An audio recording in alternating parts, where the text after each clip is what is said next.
ఖమ్మం జిల్లాలో sale committee అధ్యయన బృందం పర్యటనతో బయ్యారంలో స్టీల్ ఫ్యాక్టరీ నిర్మాణం కానున్నట్లు తెలుస్తోంది. నిపుణుల టీం కొత్తగూడెం మండలంలోనూ పర్యటించినప్పటికీ అక్కడ అండర్ గ్రౌండ్ బొగ్గు గన్ల వల్ల ఫ్యాక్టరీ నిర్మాణం సాధ్యం కాదని జియాలజికల్ సర్వే ఆఫ్ ఇండియా అధికారులు అభిప్రాయపడినట్లు సమాచారం. 8 మంది సేల్ కమిటీ బృందం జిల్లా పరిశ్రమలు, ట్రాన్స్కో, రెవెన్యూ, పీసీబీ అధికారులతో సమీక్ష నిర్వహించింది. ఖనిజ వనరులున్న ప్రాంతానికి సమీపంలో విద్యుత్, నీరుతో పాటు ఫ్యాక్టరీ నిర్మాణానికి కావలసిన భూమి ఎక్కడ అనుకూలంగా ఉందన్న విషయంపై సమాచారం సేకరించింది.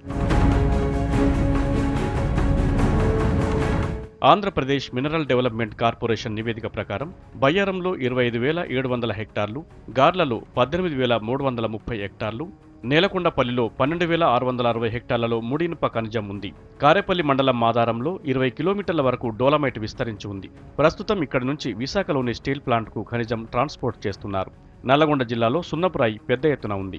బయ్యారం నుంచి నల్లగొండలోని సున్నపురాయి గనులకు 90 కిలోమీటర్ల దూరం ఉన్నట్లు అధికారులు రిపోర్ట్ ఇచ్చారు. బయ్యారం నుంచి సికింద్రాబాద్, విజయవాడ వెళ్లేందుకు రైలు మార్గం 11 కిలోమీటర్ల దూరంలో ఉందని వివరించారు.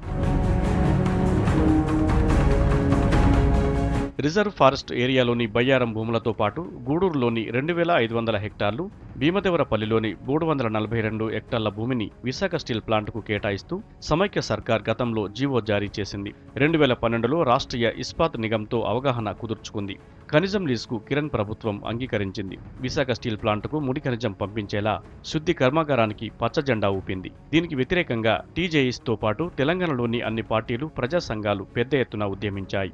బయ్యారంలోనే ఫ్యాక్టరీ నిర్మాణం చేపట్టాలని డిమాండ్ చేశాయి.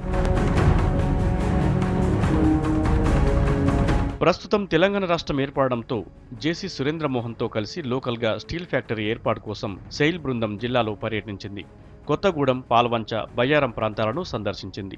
నీటి సౌకర్యం కోసం బయ్యారం పెద్ద చెరువును కూడా పరిశీలించింది. 30,000 కోట్లతో భారీగా ఫ్యాక్టరీ నిర్మాణానికి ప్లాన్ చేస్తున్నట్లు తెలుస్తోంది. బయ్యారంలోనే ఫ్యాక్టరీ నిర్మాణం చేపట్టాలనే నిపుణుల టీం నిర్ణయానికి వచ్చినట్లు సమాచారం. జిల్లాలో విద్యుత్, నీరు, బొగ్గు నిక్షేపాలు పుష్కలంగా ఉన్నట్లు అధికారులు అంచనా వేశారు. దీంతో నిరుద్యోగులు హర్షం వ్యక్తం చేస్తున్నారు. పెద్ద ఎత్తున ఉపాధి అవకాశాలు లభిస్తాయని అభిప్రాయపడుతున్నారు. బయ్యారంలో ఫ్యాక్టరీ నిర్మాణానికి అన్ని వసతులున్నాయంటున్నారు జిల్లా రాజకీయ నేతలు. బయ్యారంలో స్టీల్ ఫ్యాక్టరీ నిర్మాణానికి కావాల్సిన అన్ని వనరులు ఉన్నాయి. 154,000 ఎకరాల్లో ఐరన్ ఓర్ నిల్వలు ఉన్నాయి. 20 కిలోమీటర్ల దూరంలో దానికి కావాల్సిన ముడి పదార్థమైన డోలమైట్ ఖనిజం ఉన్నది. దానికి కావాల్సిన బొగ్గు 25 కిలోమీటర్ల దూరంలో ఉంది. దానికి కావాల్సినటువంటి నీళ్లు పక్కనే బయ్యారానికి ఆనుకొని ఉన్నాయి. భూమి ఉంది. కాబట్టి అన్ని రకాలుగా బయ్యారంలో స్టీల్ ఫ్యాక్టరీ నిర్మాణానికి అవకాశాలు ఉన్నాయి. ఖమ్మం జిల్లాకే తలమానికంగా ఉన్నటువంటి ఈ బయ్యారం ఉక్కు ఫ్యాక్టరీ నిర్మాణం వలన అనేక నిరుద్యోగులకు కూడాను అనేక మందికి ఉపాధి అవకాశాలు కలిగే అవకాశం ఉంటుంది. కాబట్టి మొత్తం భారతదేశంలోనే అతిపెద్ద ఉక్కు పరిశ్రమగా, గవర్నమెంట్చే నడిపింపబడే పరిశ్రమగా ఈ యొక్క ఉక్కు పరిశ్రమ అభివృద్ధి చెందాలని చెప్పి తప్పనిసరిగా బయ్యారంలోనే ఈ స్టీల్ ఫ్యాక్టరీ నిర్మాణం జరిగితే అక్కడ వాతావరణ పరిస్థితులు కూడా అనుకూలంగా ఉన్నాయి. స్టీల్ ఫ్యాక్టరీ నిర్మాణం వల్ల జిల్లా పారిశ్రామికంగా వేగంగా అభివృద్ధి చెందే అవకాశం ఉందంటున్నాయి రాజకీయ పార్టీలు.